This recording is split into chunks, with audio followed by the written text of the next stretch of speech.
What I'm getting from you is astrology, yes, flat Earth, maybe, but evolution is a hard no. You're not regarding the human diet, like the physical and mental makeup of human beings is the result of evolution. If evolution was true, the only way you could prove it is if you had some type of time capsule or time travel, and you could watch it over millions and millions and millions of years. But you can see monkeys, right? You can see different varieties of cat, and how if you take two stripy cats and mate them together, you can get a stripier cat, and you get a solid beige cat. Like there are things we can observe that lean towards supporting human evolution. So I think one of the more fundamental differences between us is not whether or not I would sleep with Hitomi Mochizuki, which I wouldn't. That's disgusting. But I see your whole movement and what you're doing on your channel and in that particular book on the ancestral diet as being very backward looking to an ideal about the past. Whereas I would readily admit my own diet and also my own political philosophy and what I want to do with is forward looking. It's about the future. Like, I don't even think of veganism as a diet for the 21st century. I think it's a diet for the 22nd century. We're figuring it out. And in a lot of ways, I eat like a spaceman. I mean, I eat protein powder. I have vitamin pills. This is all stuff Frank is moderately or extremely opposed to. I mean, I rely on pills to give me vitamin D and vitamin B12. Completely admit my diet would be deficient in a lot of things without completely unnatural scientific things. But my ideology isn't based on ideas about nature or ancestral traditions. From my perspective, I would have a very weak argument if I'm living in Japan and saying to Japanese people, hey, you should all stop eating beef because your ancestors didn't eat beef. And it seems to me you in Europe would also have a weak argument in saying, hey, you should all go back to eating beef because your ancestors ate beef. I just don't see there being any kind of significance to what our ancestors did. Yeah, go on. I think there's a difference between us in terms of your optimism about the past and tradition and my optimism about the future. Frank Tufano. So I could open this conversation by asking you, who do you think is more miserable today? Vegan gains or spherage? And I just point out to you, relevant to the conversation we're having just in the first few seconds before we got rolling here, one of the differences is Vegan Gains is currently a video game addict, whereas spherage is an ex-video game addict. So I think that's a point in favor of spherage, no? I do, yeah, no, I actually remember that spherage used to play RuneScape. I forgot about that. I mean, Vegan Gains is visibly psychotic and definitely heavily depressed. Yeah. He even acts like it in his videos. He doesn't even cheer himself up. I think spherage is delusional to the point that I don't think he's really depressed. I think he just has a completely different mental state. They're both complete psychos. I think part of the appeal of spherage on the internet is that there's so much phoniness on social media, and he's authentically, sincerely crazy. You know what I mean? Like when he's trying to convince you that the earth is flat or that the United States government is controlled by like a cannibal elite that's trying to eat your babies from the hospital and stuff, he's really authentically living it, So I think there's a premium on authenticity in the 21st century, yeah? There's some truth to everything, but just blanket terming stuff like the earth is flat and the elites eat babies. Like, listen, there might honestly be a shred of truth to some of the stuff he's saying, but the way he comes out and says it, even if it was completely, absolutely true, that's not the way to go about it. So you think Bill Clinton does a little bit of baby eating on the side? Is that what you're saying here? No Hillary Clinton? No? I mean, you'd honestly have to give the context. There's too much context to give, for people watching. You have, Vegan Gains, who's a popular vegan YouTuber that basically just talks crap about other people and no one really likes him. Spherage, you have the raw meat eating psycho that, picks up on all the conspiracy theories and runs with them. But it's tough to say if it's worth explaining, the background of the elites, the secret societies, how everything's run, because then when you go, if people understand that as base value, that there are a group of people that do control the world, then, talking about the stuff they actually do, it's just more and more convincing that these people are in control. Like, you kind of have to start with the base and the approachable and easy to prove stuff, and then, people, the flat earth stuff, like, to me, I was like, all right, well, even if the earth is flat, dude, like, why does it matter? Okay, we know these elite psychopaths started lying to people. But okay, so that's just one other thing on the top of the pile. Why do you care so much after you have this plaque? And on this one, there was a channel I came across. I don't know how true it is. Both the North and South Pole expeditions were pretty much all fake. And a few hundred years ago, the original maps of the initial adventures to the North Pole, they said it was some type of like magnetic mountain that emitted very, very high levels of certain magnetic fields. So what are the flat? That would be an example of the truth to the flat Earth stuff. The point of the flat Earth stuff is not that, well, the world is flat. They're like, well, there's more to know about it, but they don't want us to know. Well, so look, for me, when I look at someone like Spherage, I don't feel that uncomfortable because both politically and ethically, I'm the diametric opposite of him in every way. But do you ever feel when you're looking at Spherage, like, hey, this guy is my competition? Like there's a little bit of a Coke versus Pepsi thing where no matter how superior you think Coke is to Pepsi, you know what I mean? Like, does it get under your skin a little bit? I mean, I would say no, but I don't view him as competition. I don't view that right of a doctor that plagiarized me as competition. I don't view any of these people as competition. That being said, there's certainly a loyal group of people that do follow Spherage that are literally they're just as crazy as him. Yep. When I made that video talking about all the crazy stuff he's done, whether it's manipulating people for money, doing just really evil, there's no other word for it, just evil, cruel things. People said, "Oh, that's fine." They're like, "Oh, it's okay." And there was one crazy clip where he had his friend send him a vial of blood and he drank it. And his viewers thought that was okay. Yep. And they're pro-cannibalism. Yeah, so he has a cult following of brainwashed people that will follow him regardless of what he does or says. And I think every viewer on YouTube might have that group of people, but him especially, they're willing to defend very, very crazy psycho stuff.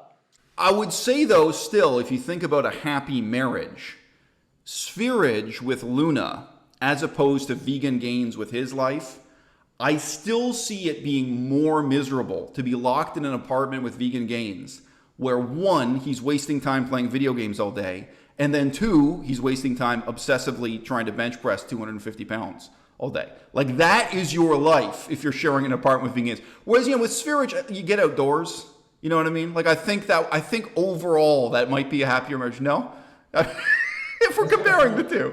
That's kind of funny. I mean, that goes to show how horrible being guided. Like, it probably been 250 if I tried to in a couple months. No, I know. Well, yeah, but look, the other thing is, Vegan Gains, he's now proud. That's his new record, is that he can bench 250. That's his personal best that he just achieved after 10 years. His body weight is 250. I mean... So you're only bench pressing your own body weight. Look, all these vegans, they're taking steroids and they're following crappy diets. If they weren't taking steroids, they would shrivel up like the rest of them. When a vegan takes steroids, it basically makes them a little more muscular and stronger than the average person. But like that guy, he might have got all the difference between him and someone like Vegan Gains is just the sheer amount of different compounds they take, probably thousands and thousands of dollars of drugs per month. But yeah, for sure, being locked in an apartment with someone that just plays video games all day, is depressed, like psychotic, has bipolar, like yelling and screaming and all that type of crap, I would imagine that. What's his girlfriend's name? I legit forget it. Jasmine Gaines. Jasmine, yeah. Also on OnlyFans as Fresh Warm Buns, let me just mention. I feel good for her. I mean, I would want to be in that situation, being fiscally dependent on him. And the Spherage Luna stuff, who knows if they're both crazy, who knows if it's all an act. Right. Well, I mean, we start this discussion with you being willing to recognize there is a great deal of craziness on the carnivore side of the equation. I mean, I think there are some people who come in and try to insist that no, Vegan Gains is crazy and not Spherage. But I mean, you're willing to admit there's a lot of craziness to go around on both sides. The context of both vegan and carnivore sides are pretty interesting. You have the vegan agenda that came along with, the New World Order stuff, starving people, making their brains rot. Basically, when people are vegan, they're easier to control. They have lower brain function. And the carnivore came along because of, I think the meat industry noticed it or saw it, and then they decided to put some people on some popular podcasts. I mean, back in 2016 when I started my YouTube channel, I only had a few thousand subscribers. I was following what I call the keto paleo diet, and my channel was kind of just cruising for a couple of years until the carnivore diet really exploded in popularity because of the Joe Rogan podcast, and then my channel coincidentally exploded in popularity. But I was in kind of a weird spot because I guess you could say the same thing about Sperry because both of us were following like an animal-based diet. I mean, there's obvious differences. He came about it through John's à-bas-le-ciel, which is the raw primal diet, which is a whole cult thing. And I came about it through reading a couple different books, some more research, and that type of stuff. And then this carnivore movement comes along, and their goal is to sell like low-quality, crappy, conventional animal products. They don't do like some raw meat stuff. For those who don't know, he mentioned a name really briefly there, Arjunus von der Planets. And he was a man who was born autistic, and he claimed that he cured his autism by eating raw meat. You can watch his YouTube videos, and you can decide for yourself just how cured he was or just how autistic he remained on his raw meat diet for yourself. John's von der Planets was very intelligent, objectively, and he was right about a lot of stuff, but the problem is he never really explained things from a scientific perspective. He kind of used like sensationalism and crazy wild lies and stories to get his point across, even if he understood the truth underneath. But that's the problem I have with those people. So yeah, John's von der Planets wrote the book, The Raw Primal Diet, also the book We Want to Live. And these morons will literally tell me, you can cure mental retardation with a raw diet. Like, dude, right? Are you retarded? Like, what's the deal? Right. They literally think you can cure anything with a raw primal diet. To be fair, on the vegan side, one of the things that made me so many enemies in veganism is that I was opposing parallel arguments that a vegan diet can cure all kinds of conditions it can't possibly cure. One of the biggest conflicts I had was about Crohn's disease. So at that time, like the number 2 most famous YouTuber in the vegan demi-monde was a guy named Durian Rider, now completely forgotten. Yes, he's fallen off. The whole vegan scene imploded. But he was making the claim that he had Crohn's disease and that he cured Crohn's disease by eating bananas. If you have even a very simple understanding of what Crohn's disease is, you know this is impossible. Not improbable, but impossible. And when you looked into the details, it turned out he never had Crohn's disease at all.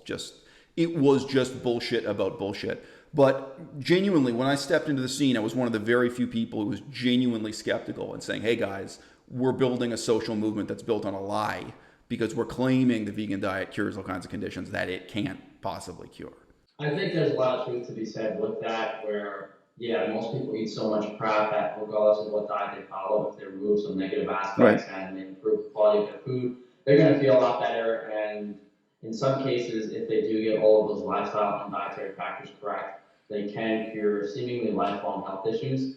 But usually the change isn't extreme enough in order to do that. And the average person, especially the vegan social media influencer, definitely doesn't have the understanding to realize what's going on there. So I just say, I find it a little strange that you think vegans in general wither away. One YouTuber you're a big fan of is Hitomi Mochizuki. Now, let me ask you, we're talking about the future here, not the past. I think Hitomi's career is at least 5 years deep on YouTube. If we were talking about the next 5 years, would you rather be married to and living in the same apartment with, in a high commitment relationship with, talking about marriage here, not dating, would you rather be married to Hitomi Mochizuki or Michaelia Peterson, the daughter of Jordan Peterson, who endorses a 100% vegan diet? If this is the choice I put before you. I don't think you could. I disagree. I don't think you could. Actually, it should probably be the Hitomi thing has become this like elaborate joke. Like I started joking that she was my girlfriend and stuff, and after I made 1 or 2 videos on her, I was like, I was going to check on her Instagram or something to I was actually going to DM her and ask her if she wanted to do a collab video because I think it would be funny and get a lot of views. And she had already blocked me on Instagram before I even contacted her, so she knew about me. And now it's kind of like I'm almost like making fun of her in a way by pretending that because these people in the club that are together, they absolutely despise me because I obviously point out the flaws in their diet, what they're doing, how ridiculous they are. One of the I haven't done it in a little while, but the recent Carnivore Goes Vegan video I did, I took like a monologue from one of her videos. It was literally like 40 seconds of nonsense, and I had to write it down because the way she strung the words together was so like incoherent that you have to put it down on paper and read it to try to get an idea of what she was saying. She was like, all right, well, she could have put that in one sentence. But no, without a doubt, Hitomi all the way. I totally get it, but if that's the choice you got to make, are you really saying you'd rather be with Michaela Peterson and have a life where you eat nothing but meat and vodka? Oh, you're saying I have to. If that's the choice, I think you have to admit to yourself that you're really drawn to Hitomi Mochizuki, and partly as a psychological type. I think you like the spiritual, caring type, and not this vicious carnivore type. I think you got opposites attract, homie. I think you're into Hitomi. I know the videos are a joke, but I don't think your attraction to her is a joke. I think that's, opposites attract. You're saying I have to follow their diet too? Oh, you have to live with them. You have to share an apartment. So, you're going to share a kitchen.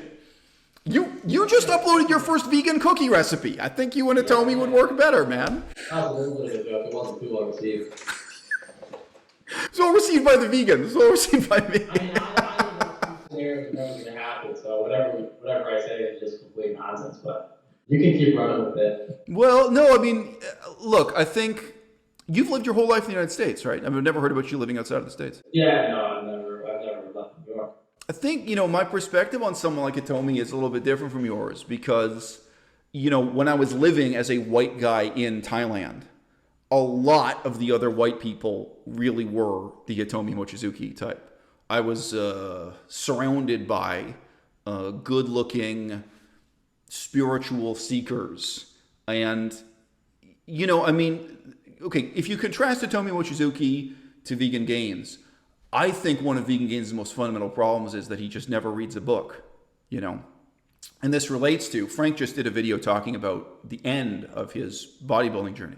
So Frank was talking about the fact that spending 2 hours a day at the gym really adds up and really cuts into the other things in your life. And I also agree with, by the way, Frank talked about the extent to which really lifting heavy weights, it impacts your sleep cycle, results in taking naps in the middle of the day. It impacts you in different ways. So yeah, for me, the contrast is someone like Vegan Gains, the tragedy of his life is he doesn't read anything. And that's in large part because he's addicted to video games and to some extent addicted to weightlifting. The number of hours he puts in there. Someone like Hitomi, her tragedy is, she does read books. She's got nothing. But the more she reads, the more deceived she is. She's reading this really crazy cult stuff that gets her deeper and deeper into a Hinduism reinterpreted for white people worldview, mix of Hindu and Buddhist stuff. I haven't really watched a lot of her videos outside of just kind of making fun of her days of eating. But yeah, if you looked at what she was saying, the sheer amount of nonsense, you can translate it into something somewhat coherent.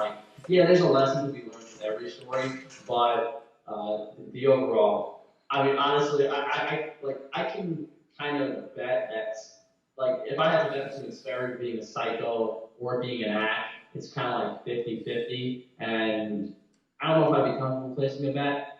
If it's Hitomi, I'm pretty sure she's actually crazy. Oh yeah, she's living it. She's living her truth. I think both of them are. I think the extent to which Spherage is a phony, I think is exactly the sort of thing you covered in your recent video about him. It's exactly concealing anything that's a threat to his ego. He lies about the stabbing incident when he was in school. He lies about, him breaking up and getting back together with his wife.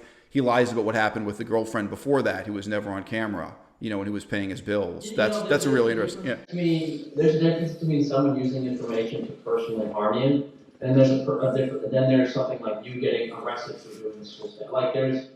Sure. If someone's just trying to use something to make fun of you and make a false accusation, you, I don't know. You use steroids or whatever. Someone make a false accusation like that. That's something that obviously, if it's not true, you should probably just disregard it.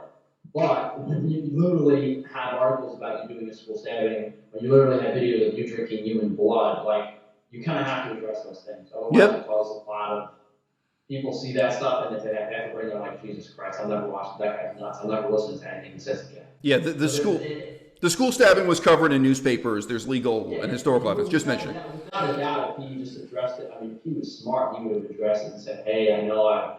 I mean, and he could say truthfully, like I've changed 100%.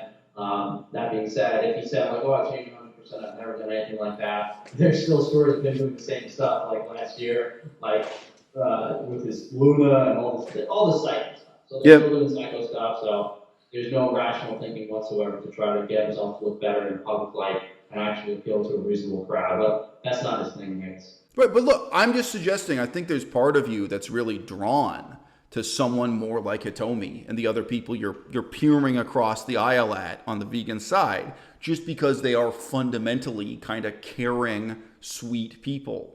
And, on the carnivore side, it's a Shark Tank. It's assholes like Jordan Peterson and Michaela Peterson and Spheric. This is, I'm sorry, the pro-meat doctors, these are obviously awful people in a very different way.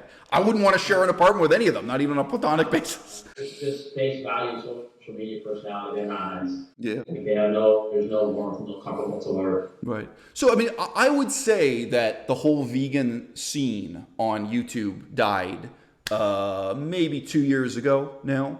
And I think it was probably inevitable that there was kind of a lagging indicator where then the carnivore movement started to collapse after that. Because there was this wave of veganism. I think you're right to name Joe Rogan on the carnivore side. The Joe Rogan promoting and discussing the carnivore diet. I was the only reason, and Jordan Peterson too. Right, sure. But I would say, the parallel that you might not know about is that the huge wave of interest in veganism was kicked off by Oprah Winfrey.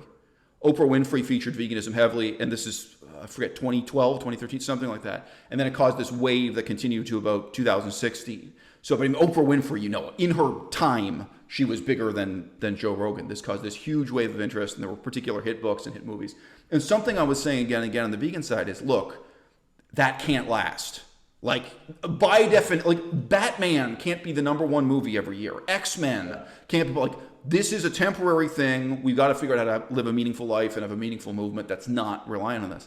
But I would say now, maybe a year and a half after veganism started to die, then we also started to see the wave of interest in carnivorism starting to die. So, just ask you in an open-ended way, like, what do you see for yourself in, say, like, the next 5 years? Yeah, as you mentioned briefly earlier, the vegan movement and carnivore movement both started by special interest funded so I guess you could say bodies like government corporations for various reasons. Vegan, both of them want to make money and sell products, whether it's plant-based products or conventional meat products. Both of them have their own agendas. Both diets will damage your body in one type of way over a period of time, so they're definitely not sustainable long term. The obvious vegan ones are the omega fatty acid, D vitamin deficiency, neurological issues, muscle wasting, lack of animal protein. The carnivore diet ends up leading to liver issues, iron in the liver, SIBO, candida, dysbiosis, usually. Yeah, vitamin C deficiency. I think you mentioned that really briefly, yeah. Vitamin C is not the larger issue, actually. Okay. I've heard you on your own videos mention vitamin C as one factor, so yeah. Vitamin C can help a little bit, but the main issue is the diet is so deficient in copper that, listen, after 2, 3, 4, 5 years on a vegan diet, you eat some fish, you feel like $1 million. 2, 3, 4 years on a carnivore diet, your zinc to copper ratio is so out of whack, you're going to feel like shit for a year or two. A vegan diet probably causes more damage long term, but it's a lot easier to fix. A carnivore diet doesn't cause as much damage, but the damage takes a while to fix. So you might have some memory, brain issues, cognition, muscle wasting from being vegan, but that damage to your liver on a carnivore diet, the gut issues, it could take you 2, 3, 4, 5 years to resolve. Or in my experience, what I see with these vegan people, as soon as they start eating meat again, they instantly feel better. The carnivore people, especially the ones I've consulted and people I've tried to help with their diet, listen, I have people I started consulting a year ago and they've been getting better, but they're still fixing the copper zinc imbalance and the liver issues. Have you personally known anyone who got scurvy? I.e., scurvy means vitamin C deficiency. When you have deficient in vitamin C, it leads to scurvy. No, it's probably impossible to get actual scurvy. Oh, I've known someone who got scurvy on a meat diet. But she was actually doing it. She was actually living it. I mean, that's the other thing is, are people actually eating what they say they eat, not taking vitamin pills? On carnivore, she got scurvy? I would say on a crackhead diet, she got scurvy. I think Just being all the way real with you. the thing is, meat has a lot of B vitamins, and it's very low stress on the body. It's not going to stress the collagen pathways. Right, but that's B vitamins, not C vitamins. But yeah. Yeah, a meat only diet is not going to give you scurvy. What might happen is if someone ate, scurvy usually happens on processed junk diets where there's no fresh properties of the food. When you think of vitamin C, you think of fresh, because anti-scorbutic means like anti-ascorbic, anti-vitamin C. So the only scenario where food doesn't have vitamin C is if it's a heavily processed, like. Right, so Spherage endorses getting vitamin C from raw animal fat, but I thought you were a cooked meat person. I mean, you endorse it. When they eat raw or cooked meat, you're not going to get scurvy. If you follow a vegan diet, you're not going to get scurvy. If you eat like Entenmann's cookies and Twinkies and Velveeta mac and cheese for a year, you might get scurvy. That's usually how it happens. Something I could have said at the beginning of this video is like my introduction to Frank Tufano, my first discovery of you, and also a moment where I had to reflect on just how crazy a large percentage of my fellow vegans are, was your face-off with Paul Bashir, which remains hilarious to me to this day. Not the event itself, but the reaction of vegans who behaved as if, responded to this as if, like, oh, like Paul Bashir just pwned Frank. That like somehow he'd won this debate. This is a profound philosophical debate that Paul Bashir had won by calling you ugly. And I don't know if you saw this. He backed this up. He had a written text comment, which to me was the same kind of spiritual bullshit you hear from people like Atomi Mochizuki, where it was like, look, man, I want you to know that when I called him ugly, I wasn't talking about his physical appearance. I meant it in like this deeply spiritual way. And there's a whole audience of vegans who are like, yeah, hard hit, yeah, that's how to win an argument. Pitch a fit, go nuts on the sidewalk, behave like a little tyrant, a little Napoleon, and call someone ugly, you know? I kind of wish this nonsense wasn't going on in the world, because those vegan festivals, that type of stuff was fun going to, and who knows if it'll ever happen again. But yeah, I'm trying to loosely run that conversation. I was making some silly comments. Like, the guy kept grabbing the mic. I was like, what do you want to hold my hand? Like, and I called him, I was like making a joke about his beard and his wearing sunglasses and just that type of stuff. He got kind of got a little angry and stuff. I was kind of getting to the point and kind of poking the hole in their vegan logic. But no, the gaslighting from the vegans trying to convince everyone else that he won the argument was a little funny. Well, look, they say when you fire the first shot, you usually win. I think the situation for someone like Paul Bashir. So for those who don't know, Paul Bashir is the leader of a vegan street activist movement that wears a distinctive type of white mask and stands holding a video monitor. So if you don't know the name Paul Bashir, you'll be vaguely familiar. That's correct. Yeah. I'd see Paul Bashir's situation as actually being fundamentally the same as Spherage, which is that there is no way to win politically when you are discrediting your own character to this extent. Like, it doesn't matter how right you think you are or how right your coven of followers thinks you are. When you've totally discredited, you've just demonstrated yourself to be kind of a terrible human being. And if you don't know, Paul Bashir now has a major financial scandal on his hands, which revealed the extent... Oh, no, he was receiving millions of dollars. Millions. And I'm one of the few vegan YouTube channels that really scrutinizes what vegan foundations do with their money. Like, part of the question is, okay, so if you've been getting millions of dollars, how expensive are those masks? How expensive is it to have 20 people stand around on the sidewalk and kind of do nothing? No, they don't. No. And that was part of the scandal, was getting into how much money he was paying to himself and his girlfriend, and how little money was being given to the branches and local people. There were a very small number of people at the top making salaries, and then how much money was being spent on flights around the world. Well, look, sorry, to focus in on Paul for a second, but I think what I'm about to say about Paul... Who gave him all this money? It was donated through vegan... Yes. It was donated, and the reason why this scandal happened was that one of the big donors, someone who was giving about $1 million a year, roughly, you can get the specific numbers from my channel, but yeah, there was one big donor who put the brakes on and said, "Whoa, I need to have an accountant look at where the money's going. I don't trust this. I have questions." And then Paul got aggravated, and antics ensued. It went downhill from there, because you know how Paul's attitude is. He doesn't like to have his. I'm very surprised that someone who's donating $1 a year didn't have an accountant and do everything already. It's hippie attitudes, man. Yeah. These are not business people. These are not political people. I mean, they think about this stuff in a very spiritual, way. Well, look, so this is why I'm putting this to you. Again, I don't know how much you know this side of it, but Paul Bashir, just like Joey Carbstrong, so I assume you at least know the name Joey Carbstrong. Paul Bashir, just like Joey Carbstrong, began his career in Chiang Mai, Thailand, as a durian rider and Freely clone. Is my camera in focus? No, maybe you can put your hand in front of the camera for a second, get it to wake up and focus on you.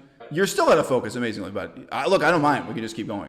So these types of guys, specifically Paul Bashir and also Joey Carbstrong, they began their careers fame whoring in the parlance of our times, trying to get social media clout in Chiang Mai, Thailand, riding on the coattails of Durian Rider and Freely.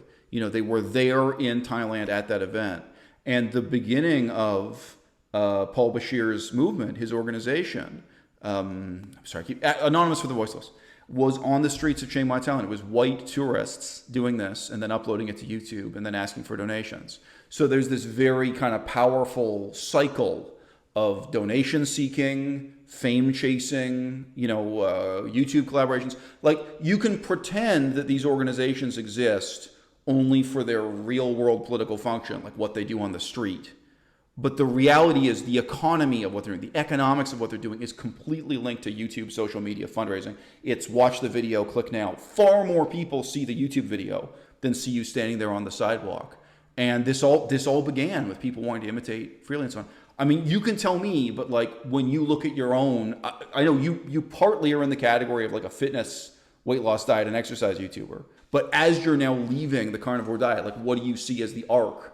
I mean, are people trying to be the next Jordan Peterson? I mean, is that the competition? In the context of what people are trying to do in the carnivore community? Yeah, or I mean, what's going to happen next on your side of the aisle? Whether you think of that as carnivore or whether you think of that as fitness or what? What I would do, I mean, I'm focusing on another book on, I haven't really done too much work on it yet because I'm not like all these other people that a lot of these are the carnivore special interest funded shills. They've been carnivore for 6 months. They write a book just to get folks sales and they have connections and that type of nonsense. I'm probably gonna let the diet go for. I've been following this diet now since about 2 or 3 months. I'm gonna give it at least probably another year and a half, 2 years before I'm gonna work on the book because listen. I have all the information down. The diet hasn't really changed that much. I could probably release a book in a month or two if I really wanted to, but I think from an integrity perspective, and look, even if I have most of the information accumulated, there's probably another 5 or 10% that will just come along the way, me thinking about it, following diet, and all that type of stuff. So sometime late next year, early 2022, I should have a new book ready to go. That'll be the kind of new diet philosophy. And I think that a lot of people overlook, and I think an issue that most people do have a need to correct in their diet. But compared to the first book I did, the Ancestral Indigenous Diet, a lot of the principles are still there. And I even mentioned in that book, but it's something that's usually overlooked and not focused on enough. So this current diet I'm following, that's basically a lot of lean meat, grain-based, high-quality organic, minimal inflammation, seeing what food your body digests efficiently, focuses on some very, very specific components of food, and that's going to be my next step. So I'm continuing the health education stuff on YouTube. Maybe I'll still pepper in some fitness videos here and there, some dietary critiques, and just try to improve people's health. But that next big step in the dietary context, I think, when I do come out with that book, it's gonna do really well, and it's gonna bring a concept that a lot of people haven't really considered to a larger scale. And as with every idea, there are other people that talk about it and have thought of it. They just haven't really presented it in the proper way or know all the aspects of it. So I think one of the more fundamental differences between us is not whether or not I would sleep with Hitomi Mochizuki, which I wouldn't. That's disgusting. But I see your whole movement and what you're doing on your channel and in that particular book on the ancestral diet as being very backward looking to an ideal about the past. Whereas I would readily admit my own diet and also my own political philosophy and what I want to do with my is forward looking. It's about the future. Like, I don't even think of veganism as a diet for the 21st century. I think it's a diet for the 22nd century. You know, we're figuring it out. And in a lot of ways, I eat like a spaceman. I mean, I eat protein powder. I have vitamin pills. This is all stuff Frank is moderately or extremely opposed to. I mean, I rely on pills to give me vitamin D and vitamin B12. Completely admit my diet would be deficient in a lot of things without completely unnatural scientific things. But my ideology isn't based on ideas about nature or ancestral traditions. So I just put this to you. If you were Japanese, you would come from a culture where traditionally nobody ate cows. There were no cows in Japan prior to basically trade with Americans. The first cow ever slaughtered in Japan was actually to feed a diplomatic representative from the American embassy. The idea that your ancestral diet... Sorry? No, now they got the Kobe and Wagyu beef. Right, that's right. Well, now they play baseball too. They didn't play baseball before they traded with the Americans. I mean, that's a lot of American culture has become obsessed over in Japan. It's become more popular than traditional Japanese culture. But I mean, from my perspective, I would have a very weak argument if I'm living in Japan and saying to Japanese people, hey, you should all stop eating beef because your ancestors didn't eat beef. And it seems to me you in Europe would also have a weak argument in saying, hey, you should all go back to eating beef because your ancestors ate beef. I just don't see there being any kind of significance to what our ancestors did. Yeah, go on. The correlation there is the presence of animal foods in all indigenous groups. So, right. I mean, some coastal Indians that used to stay around the Florida Peninsula were eating shellfish mostly. Sure. Basically, all diets of shellfish, crab, mollusks, crustaceans that a lot of vegans consider to be okay to eat. What do they call them? I don't know. Lacto-vegetarian. I don't know. It's where they only eat shellfish. So you do have a drastic contrast between those groups of Indians, and then you could have some plains Indians that are chowing down on bison every single day. So the consistency across, whether it's some Alaskans eating fish and caribou and seal versus some Italians fishing for some bronzino and having it with their wheat, there is a presence of animal foods throughout all indigenous diets, regardless of their location, and then what determines kind of their physical development, their height, the other aspect is the percentage of animal foods to plant foods in the diet. Right. The Japanese didn't eat beef, but their seafood consumption was... So it seems to me you're open-minded about the flat Earth versus spherical Earth thing, but I take it you do regard human beings as products of evolution. I mean, long historical, yeah.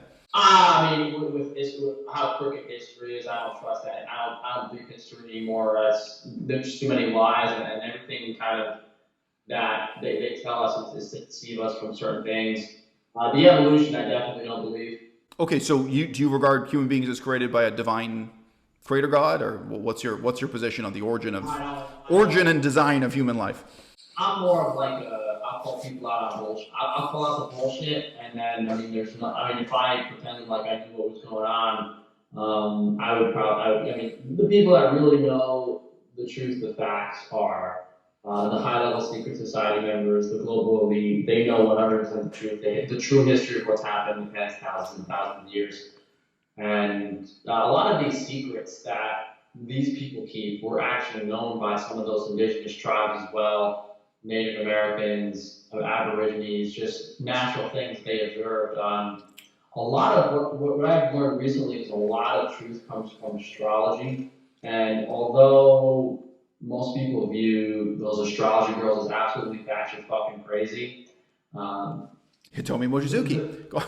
Yeah. The thing that has convinced me about astrology is looking into the actual history of the past 2,000 years, how all these secret societies believe astrology. And also but what I'm getting from you is astrology, yes, flat Earth, maybe, but evolution is a hard no. You're not regarding the human diet, like the physical and mental makeup of human beings is the result of evolution. That's your position. Be honest, if I walked outside of my house, I can see stars in the sky, and if I look straight across, I can't fly up and see the shape of the Earth, so I don't know. Whether the Earth is flat or not, I don't know. What I can certainly say is there's not enough proof to know what the Earth is, what type of plane we're living on. There's no proof. What really gets me curious is how many planes mysteriously disappear, probably when the pilot gets curious and they shoot it down or something. I'm sure that the flights and the commercial airlines are heavily regulated, where as soon as that person blows up track about their destined flight, that plane goes missing. 100%. Okay. There's a lot of secrets going on. But you can see monkeys, right? You can see different varieties of cat, and how if you take two stripy cats and mate them together, you can get a stripier cat, and you get a solid beige cat. Like there are things we can observe that lean towards supporting human evolution, right? That human beings, like all other biological entities. So that's what I'm asking you is, are you on board with evolution as a broad concept or no? Well, it depends on what you mean by evolution. That's what I mean. If you think like a cat can eventually turn into a human if it did certain things, no. I think if you gave, for instance, if you gave a human, if you had a human eat 2 pounds of steak every day and milk, if you took an Italian family and had them only eat meat and milk like the Danish for like 5 generations, then it would be taller and bigger and larger for sure, because their skeletal development changed. But regardless of what you feed someone or the environment you change them in, you're never going to evolve them into a different species, a different being. You might be able to change certain factors about that species, as you said, the color of the skin, the stripes, the size of the animal, what foods they're efficient at eating, if it's a gradual change. But if it's an extreme change, then the species just goes extinct and dies. Okay, so you think 50 million years ago, human beings were the same as they are now, getting into millions of years? I don't know what the fuck was going on 50 million years ago. Oh, well, I do. Just tell you, some of us live with, There's a lot of questions with answers. If you had access to the secret basement of the Smithsonian, who knows what kind of shit. Oh, my parents do. You may not know. My parents are in the museum planning industry my whole life. So just say I grew up in an elite museum family, actually. They know exactly what's in the basement of the Smithsonian and every leading museum around the world, including the Louvre in Paris. Funny you should mention that, but yeah, I grew up in a museological family. I like to see what's buried under those museums that no one else knows. Okay, dude, I'll tell you right now, okay? If you go to a museum that has a collection of Ming vases, so these are vases from Chinese history, the most beautiful or most distinctive ones are shown to visitors of the museum. And then in the basement, they have 20 or 30 other similar vases that aren't quite as interesting or beautiful to look at. That's what you find in the basement. So if they got a couple of, Tyrannosaurus Rex fossils, it's the prettiest or most distinctive ones that are on display. And then you go down to the basement and they got a bunch of ugly, crumbled, broken up ones. That is what you find in museums, is stuff that's not viable exhibit material. That's most of what you get down there. But no, museum warehouses are not particularly fascinating places. And they don't really have the budget to keep a lot of great secrets. So yeah. You might be sorely disappointed if you went into the basement of the Smithsonian. So anyway, it's funny to me though, you're really saying that you regard human life as not produced by evolution at all, and all animal life, like in general, tigers and lions, they didn't evolve from. As with a lot of things people talk about, there's no visible in front of the eye proof. And the thing that really opened me up to this is at the peak of the pandemic, when Bellevue Hospital was supposed to be full, I went over to the hospital to see what was going on, and it was empty. So that led me to kind of never really believing what someone tells me at face value.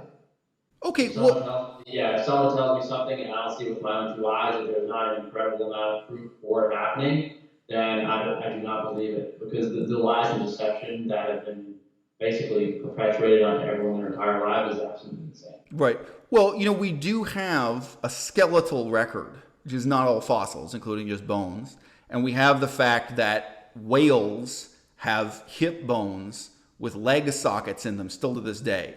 They can never use that swimming. Just in the skeleton of great whales, as they still exist to this day, there's evidence that in the past they walked on land. So like right now, if you kill a whale and take it apart yourself, or if you go to a museum and see a whale skeleton, there's evidence innate within the skeleton of the whale. And then we can show you, it's very often in the basement of a museum, but you can show you in a textbook also that we have fossils and skeletal remains from other stages tracing back to the fact that whales used to be something quite different from a whale, that whales actually did have a relation to land mammals, and that's why they're mammals. That's why they don't have gills. So you can see it to this. I mean, if you take an interest in it, you can get involved. If the government can't keep the street fucking paved, I don't believe they're gonna keep a fossil record. Look. The streets aren't paved in New York. No, I think the government can keep the streets paved.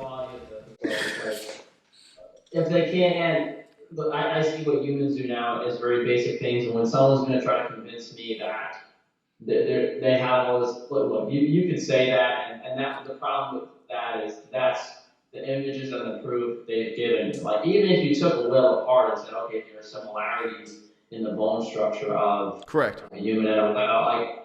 Right, they still have fingers. Within their flipper, they have bones for what used to be fingers. They have hip bones for what used to be legs. I mean, this just goes back to the context of what happened. Like, obviously, if you were there watching over, if evolution was true, the only way you could prove it is if you had some type of time capsule or time travel, and you could watch it over millions and millions and millions of years. Right now, what you're doing is you're digging up something out of the ground and you're doing. Right.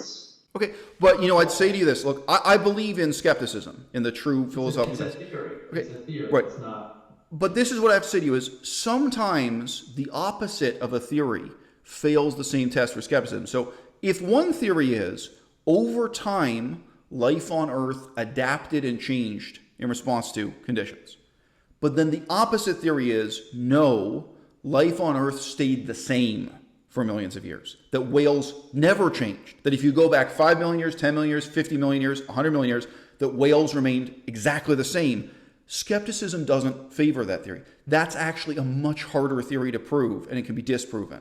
So the idea that human beings were always the same or whales were the same, that actually is the one that's impossible to prove. Whereas the assumption is more skeptical to say, oh, you know what? In the same way that we can take two cats now and have them have kittens, and we see some changes, and we can take two different cats, that we can breed cats and produce different changes in the color of their fur.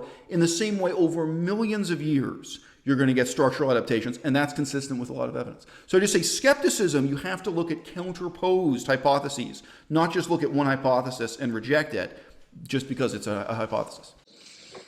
So a fruit fly has a lifespan of what, a day? Something like that, yeah. Let's say it's a day.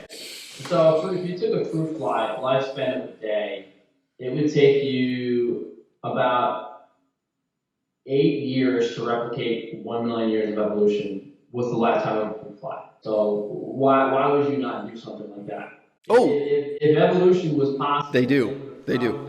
Done some sort of they do. Evolution with fruit flies. They do. 6, 7, 8, 9, 10 years. These are, believe me, as a vegan, I've read about many horrifying experiments where things like this are done to animals and much worse. No, these types of experiments are done with small, fast-reproducing organisms precisely to affirm different theories about evolution. So if you start reading about it, you'll find those are exactly the types of experiments people do, using animals with a short lifespan, fast reproductive cycle to show the changes that happen within 100 generations. That's exactly the biological science to do it. There's probably a reason that no one really talks about that or it's brought up in the context, because then that gets people thinking and they might find some stuff that doesn't really support Frank, evolution. if you start hanging out with a different crowd in downtown New York, you're going to find there are actually a lot of people who are into this. I'm serious. New York University, there are university departments dedicated to this stuff, and there are lectures and there are museums.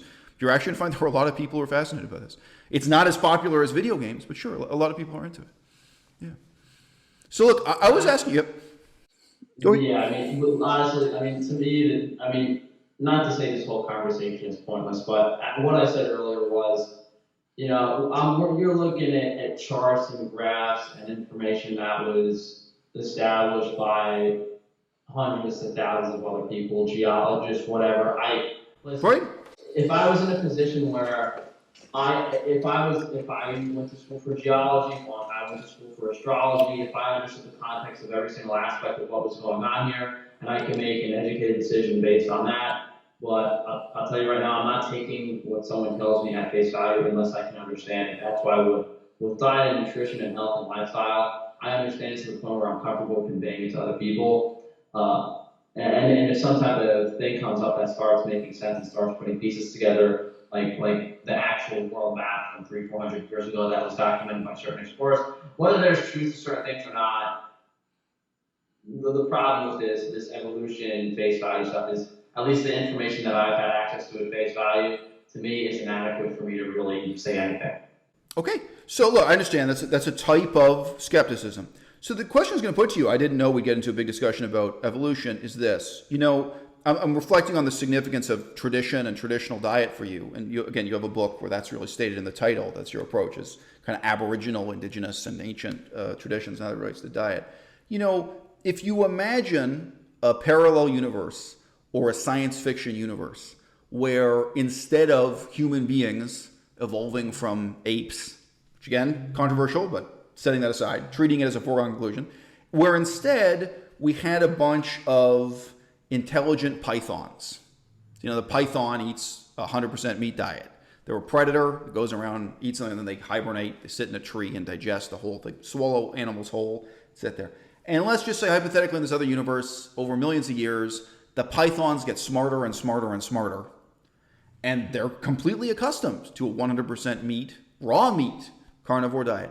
But at some point, they're intelligent enough that they stop and say, you know what, this is barbaric. We have to adapt. We have to change culturally, technologically. We have to invent a better way of living. Can't you see veganism in that sense? Not as a traditional or ancestral diet, but as a diet that could make sense, something we could do for the 22nd century? I mean, you can go down a list of every single component down to the molecule in plant food versus animal foods, and, right. and easily explain how it's damaging the person's body. Right, but you could make all that stuff in a lab, right? And so could the pythons.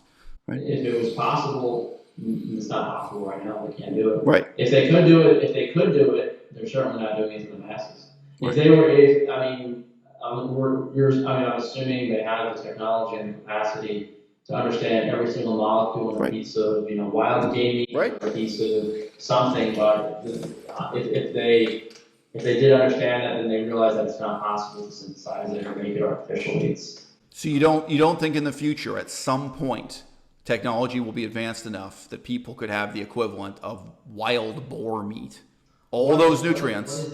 What are they going to synthesize from? Are they going to have the technology to synthesize? I'm suggesting to you that this could be a technology that's as yet unknown, but that in the future, wouldn't it be possible for all of your complaints about the vegan diet to be rendered obsolete through human ingenuity, through hard work? You're basically saying there would be some type of machine that was so complex that it could literally replicate the exact molecule.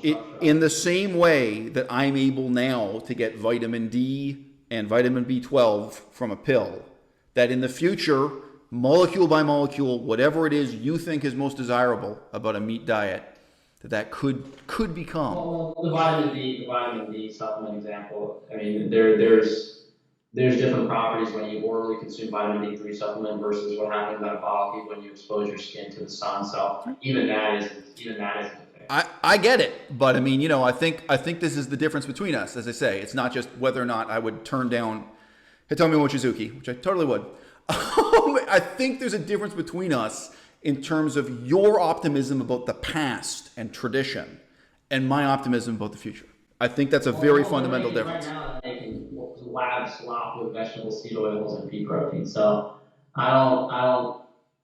Again, if they did have the technology, the machines, and the capacity to make a literal breast beefsteak, I would be. I mean, you break it down to the molecular structure, the atomic structure. I don't even know if it would be possible. Okay. I don't know what type of raw material. What type of raw material input would you have to? Frank, it's been great talking to you. We're at the 1 hour mark. I would be happy to interview you again in the future. I mean, I don't know what's going to happen. I don't know if you're going to go back to, confronting, vegan protesters on the street. I just say, I see you as a creative person, and I see carnivore diet advice as a creative dead end. So I don't believe you're going to be doing the same thing 1 year from now or even 6 months from now that you were doing in the past. I think you're going to take on new directions. All those long-term carnivore dieters were liars. Right. I know. The 20-year couple, I made the video exposing them for I know. The fake real estate stuff in the background. They're a bunch of liars. I know. They lie how long they've been on the diet. The vegan, some vegans might be eating fish here and there, but at least they mostly adhere to the But diet. look, I'm vegan, but I don't do any promotion of the diet on my channel. I don't do a diet. I regard diet as a dead end. And I think that if you're really a creative person, and something I've also heard you talk about on the channel, you do care about ethics. You do care about politics. In a strange sense, you care about science also, as we've just, you're engaged with a lot of these skeptical questions. I think whatever direction you're going to take on your channel, I don't think it's going to be repeating what you've done in the last 2 years. I think you're going to do something new, and I welcome it. I welcome the change. I'm looking forward to seeing what happens next with Frank Tufano. Thanks for the conversation, and I'm happy to talk to you again when you're available. Yeah, that sounds good. Thanks. Da, da, da, da, da.